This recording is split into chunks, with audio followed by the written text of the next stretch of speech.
Hello, my name is Sam. I just walked 211 miles on the John Muir Trail. My crotch is absolutely destroyed from chafing. My lower back feels like it's about to explode. All in all, I had a fantastic time. The following is my experience.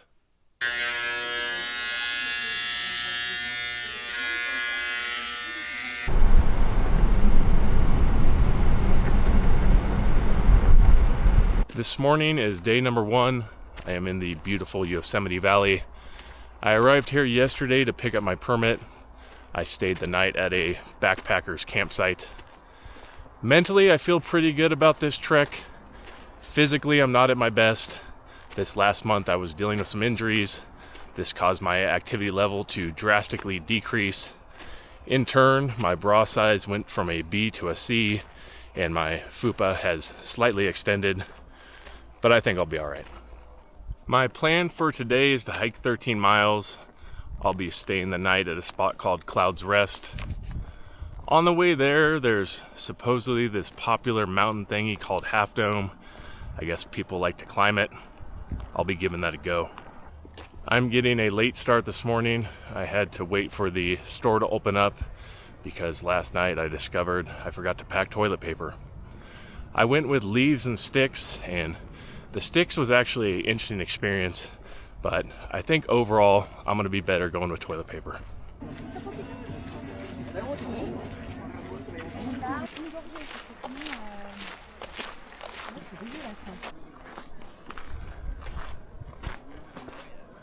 The first couple of miles of the trail were uneventful. It was paved and there were hundreds, if not thousands, of people all over the trail. There were lots of selfies being taken. Also lots of Portuguese hip-hop being played over stereos. But I've since separated myself from the crowd. I'm now inching my way closer to Half Dome.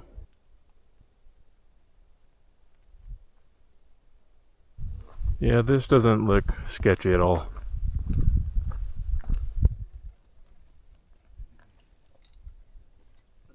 I am completely out of breath from exertion and a fear that I was about to plummet to my death. But these views are worth it. Climbing Half Dome was one of the scarier things I've done in recent memory. The way up there wasn't that bad. There was no one in front of me, so I just grabbed onto the cables and hauled myself up. But coming down was a different story. As I started to descend this cliff face, I noticed there was a lineup of people, so you have to go at their pace. You're slowly making your way down these cables with your feet slipping. The entire time, I thought I was going to die. My butt cheeks were clenched so hard, my glutes started to cramp up on me. I'm going to have to get a little sodium in my body.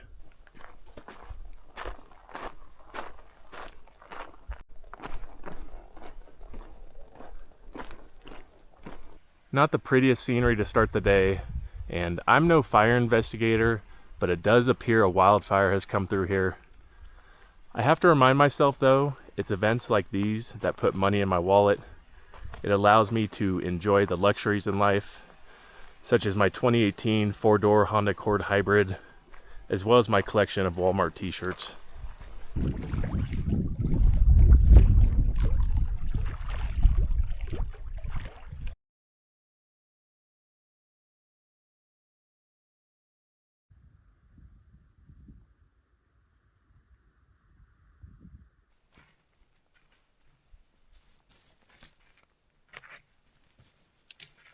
I got an earlier start this morning. I was on the trail at 6. Today's gonna be quite a few miles, probably somewhere around 20. The first part shouldn't be that bad. It's through a relatively flat area called Lyle's Canyon. I'll then get to the base of Donahue Pass, and I'll see if I can't get up and over that. I woke up this morning and my testosterone levels were feeling exceptionally high, so I'm optimistic.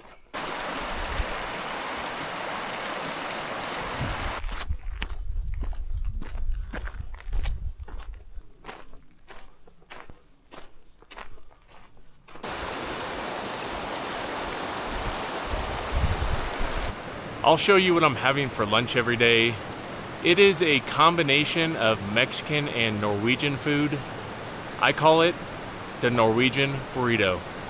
The first step is to find a relatively flat and clean surface, and you put your tortilla down. Next, I'll add some tuna. Now, tuna was an integral part of my Viking ancestors' diet. They particularly like the hickory smoked flavor. I'll just spoon this out onto the tortilla.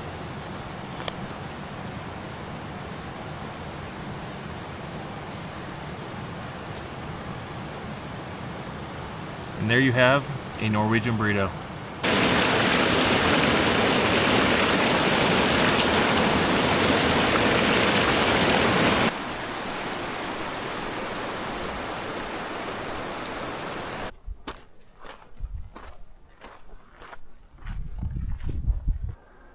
I'm making my way out of Lyle Canyon. The entire walk, I'm surrounded by rocks. It's absolutely hot as balls right now.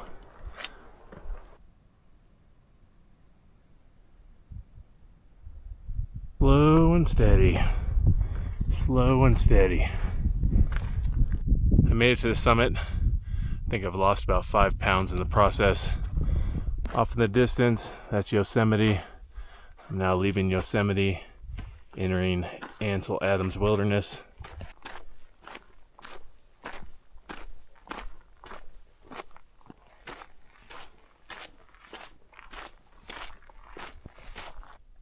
This is my view this morning. It's called Thousand Island Lake. It's actually making me pretty hungry. I would absolutely destroy a bottle of dressing right now. Let me show you my breakfast. It is an old family recipe. It's been handed down from generation to generation.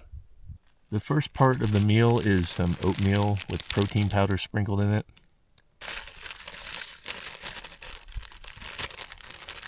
Next, I will apply some peanut butter into the mixture. Now this last part is the important part. I'm going to add water. Use it sparingly. Mix that bad boy up. And here's the final product.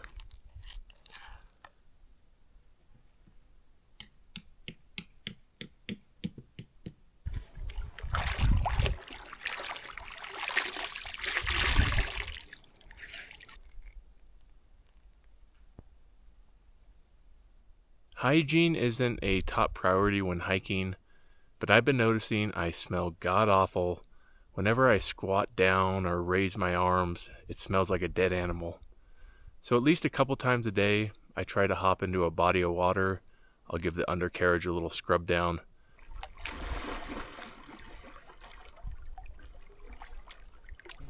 I'm 60 miles into the trail and I'm entering the first area of civilization.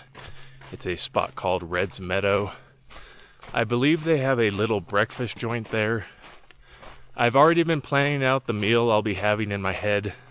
6 scrambled eggs, 4 pieces of bacon. I haven't had any caffeine in 5 days. I plan on getting some coffee with the hope that it activates my colon. With my colon activated, I can empty myself out and return to the trail a lighter and more vibrant human being.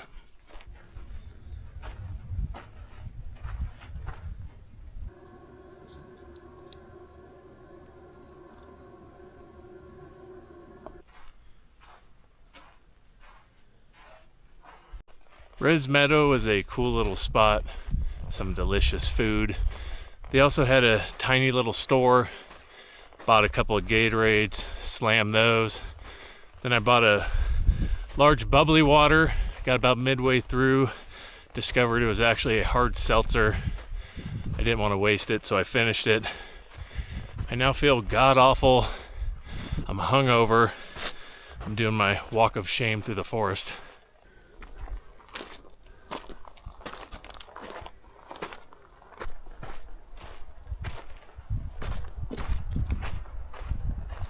The John Muir Trail is one of the most popular trails in the world, but I am pretty surprised by the lack of people on it. In the last 6 hours, I've only seen a handful of people. The trees are starting to develop faces. I have yet to have a conversation with one, but if I do, I'll report back.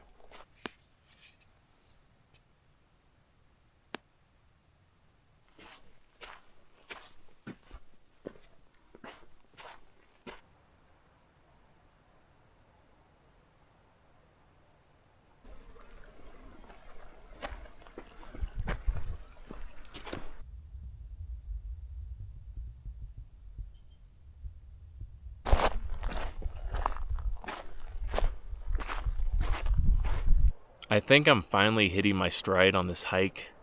Today I could feel both my hamstrings as well as my glutes were fully engaged. With this full engagement means peak performance within the mountains. One thing I've been doing every day to keep myself healthy is to stretch. The stretching could be anything from arm circles, toe touches, to hip thrusts. Now the stretching doesn't completely alleviate my pain, but it does allow me to rise out of bed in the morning. This morning I am heading to a lake called Edison.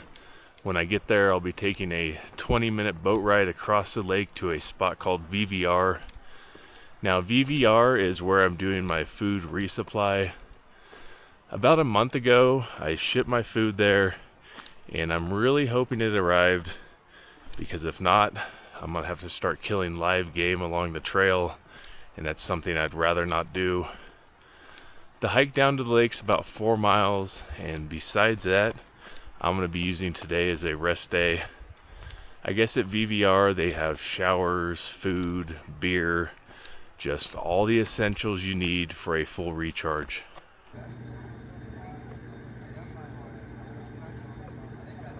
The resupplies have arrived, thank goodness. I will not perish now. This is about 10 days worth of food.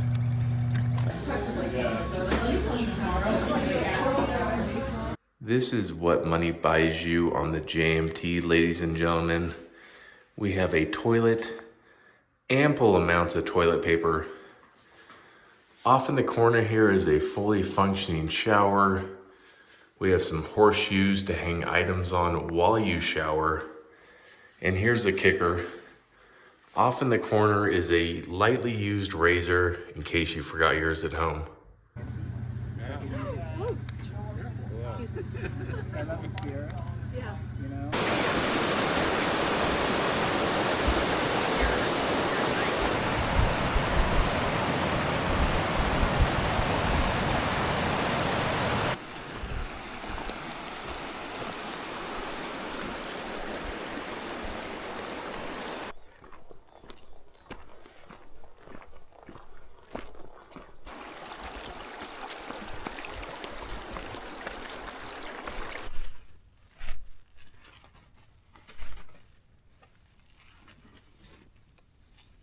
Today is day 9. I'm halfway done. This morning I'm starting off by hiking a pass. This seems to be a common theme on this hike.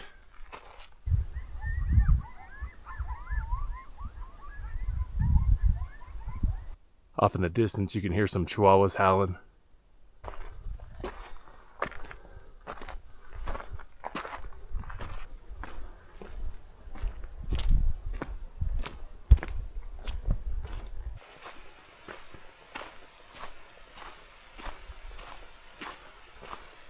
There is an abundance of wildlife on the John Muir Trail, but I have yet to encounter a bear or mountain lion.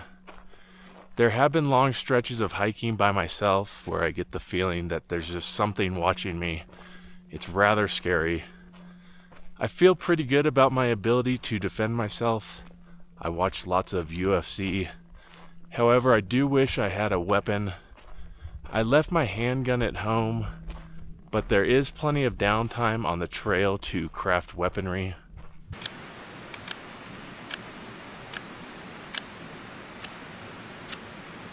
This weapon's slowly coming together, and this is like last resort type stuff. I mean, you got a mountain lion in your back, pull this out, stab it in the eye, stab it in the privates, whatever's more accessible at the time.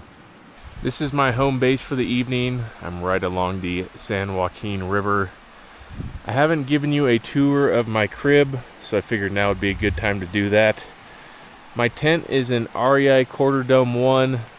This is a one-man tent. It's my mobile casket. I don't believe they make this version anymore. For me, sleeping and taking care of my back is of the utmost importance. I've already had one back surgery, so I try to sleep in comfort. But this is the sleep system I got going. Down below I have a Thermarest Z-Lite pad, and that protects my air mattress, which is the Sea to Summit. It also acts as a secondary pad just in case this one pops or deflates. far as pillows go, this is a little bit overkill. This is also a sea to summit. Condenses down pretty well. I used to have the little tiny blow-up backpacking ones. I thought they sucked. I've been sleeping great with this. My sleeping bag is a little bit older. It's a Nemo. It's rated at 35 degrees. So far, so good. It hasn't been that nipply on this trail. Some things I keep inside of my tent.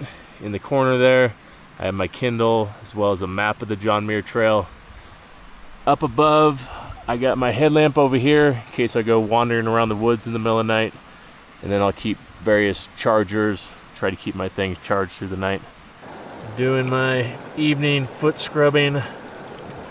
Got to keep the athlete's foot away, send it downstream. Not a bad view though.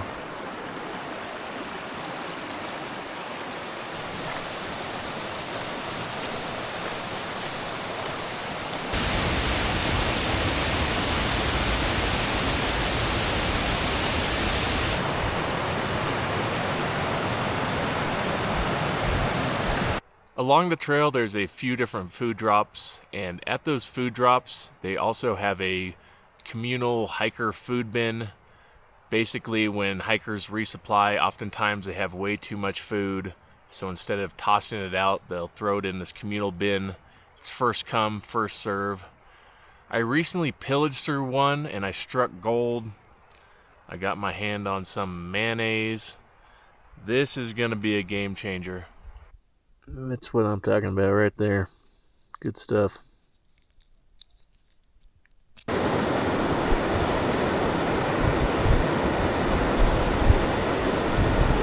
This is hands down the best campsite I've had this entire trip. Go this way. Show you my tent. There she is in all her glory. This will be the view for the evening. In the evenings or when I have downtime, I've been finding myself doing a lot of reading. I've consumed a wide variety of literature. Some of the books I've read so far are 4,000 Weeks, The Psychology of Money, and my most recent one I'm currently reading is called Man's Search for Meaning. It's a first-hand account of a Jewish guy who survived the Holocaust in concentration camps. This type of storytelling helps me unwind and relax, so I'll usually do it right before bedtime. Another thing I've been doing is journaling. Back at home, I had a hard time sticking to it, but I figured a 18-day hike would be a perfect opportunity for it. I've been told that putting your thoughts and ideas onto paper is supposed to provide you with mental clarity. We shall see.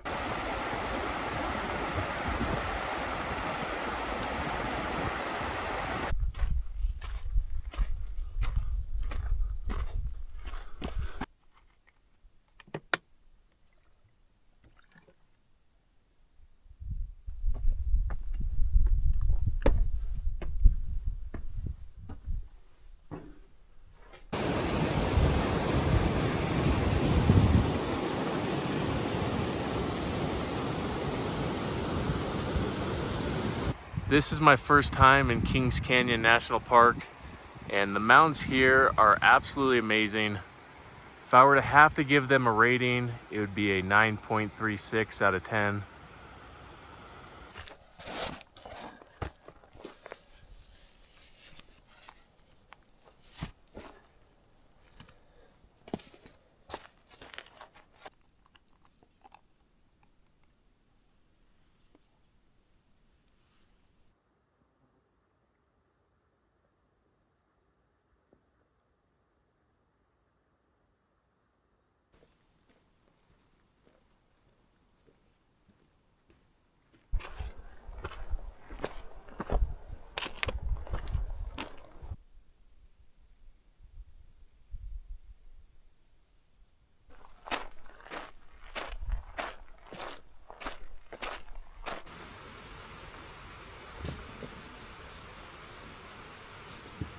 I woke up this morning with a case of the sniffles.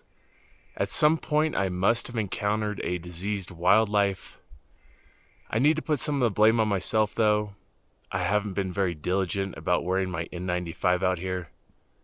Lesson learned.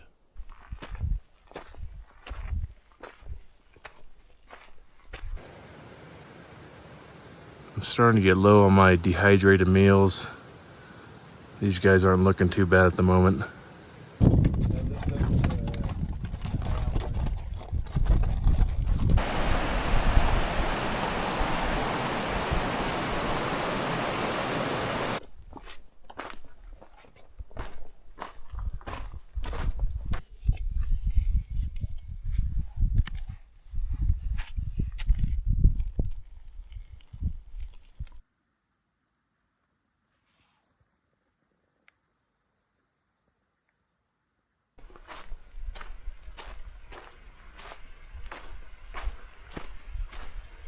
One of the greatest fears people have when doing a long distance hike like this is losing their gains from the gym.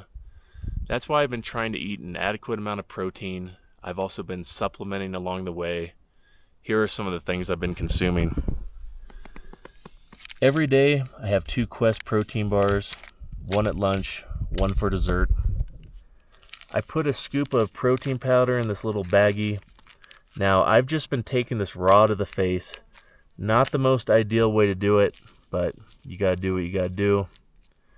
As far as vitamins, I have 2 daily multivitamins as well as 2 fish oil. And this here is my secret to success. You do a line of this in the morning and you're gonna be flying up the mountain. You'll probably be grinding your jaw and talking to everyone in sight. This is creatine. I'm at Ray Lakes. I set up camp early in the hopes of having a restful day. My plan was to do some laundry, bathe myself. However, those plans have changed. A park ranger came up to me and she asked if I had heard about the weather, which I hadn't. I guess a big storm's coming in. She recommended that I get up and over the pass before it hits. So I just set all this up. I will now be taking it down and heading that way.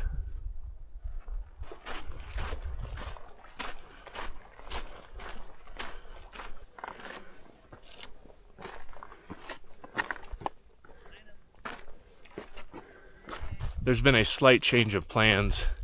After talking to more and more people, it sounds like a monsoon is heading this way, and it's not just a 1 or 2 day deal. They think it's going to be about 5 days. It's supposed to hit in 2 days. I was supposed to summit in 3. So now my plan is just to book it as fast as I can. I got about 32 miles to go.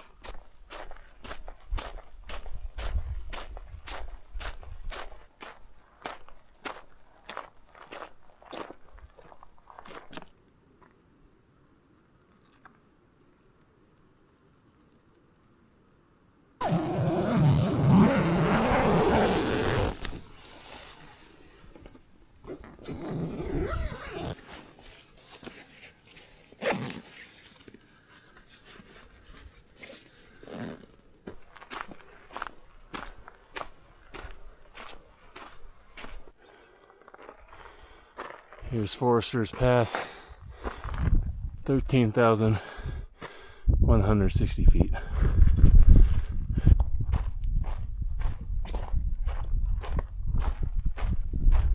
I've lost a few items on this trip, but one of the most consequential has been my Body Glide. This is the product I use to keep my inner thighs lubricated. I personally do not have a thigh gap, and when I walk, my thighs slap together, causing irritation. To combat this, I've been applying the product every single day on this hike. I even found a perfect angle to do so to make sure I get all the hidden spots. With my crotch moisturizer being gone, I can already feel irritation setting in. Chafing is occurring. I just hope it doesn't prove to be a major issue here at the finish line.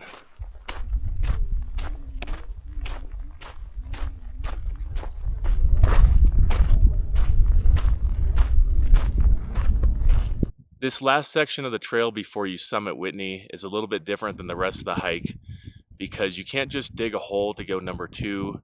Instead, now you have to use what is called a wag bag. Now this is very easy to use. You just open her up, place it in a position of comfort, and then you defecate in the bag. That is the most important part, so don't forget that.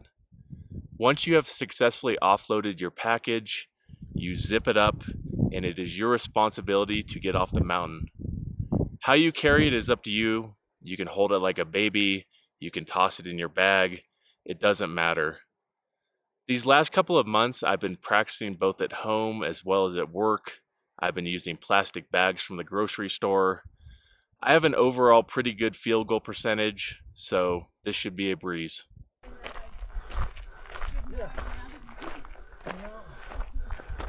This is where I came from. This is the destination. There's way too much thunder and lightning right now. I'm gonna have to postpone it till the morning. I think when I get home, it may be time for my first pedicure.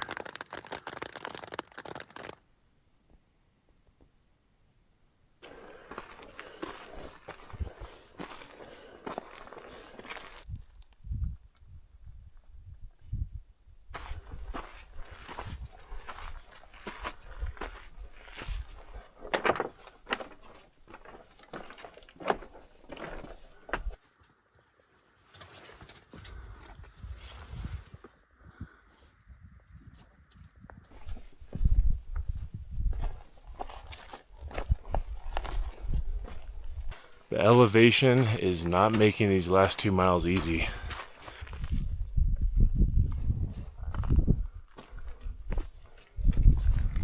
Yep. All right. Yep. Yeah, that's good. Yep. Yeah, that's better. Yeah, better backdrop. Okay. So if you stand right here. And I'm done. Now that I have completed the John Muir Trail, here are my opinions for anyone else interested in this rather long walk. Would I recommend it? 100%. Is it easy? No, it is definitely not easy. You're hiking over 200 miles, and then after doing all that, you then have to summit the tallest mountain in the lower 48 states. Some people do this in 10 days, others 3 weeks. At the end of my journey, I felt like I had been overdosing on Ozempic. I had lost 17 pounds in 16 days. You should train for this, and a shake weight isn't going to cut it. You should be doing months of hiking beforehand, ideally with your backpack or a weighted vest. But if you're up for the challenge, this hike will offer you some of the most amazing landscapes in the entire world. Thanks for taking the time to watch my video. Adios.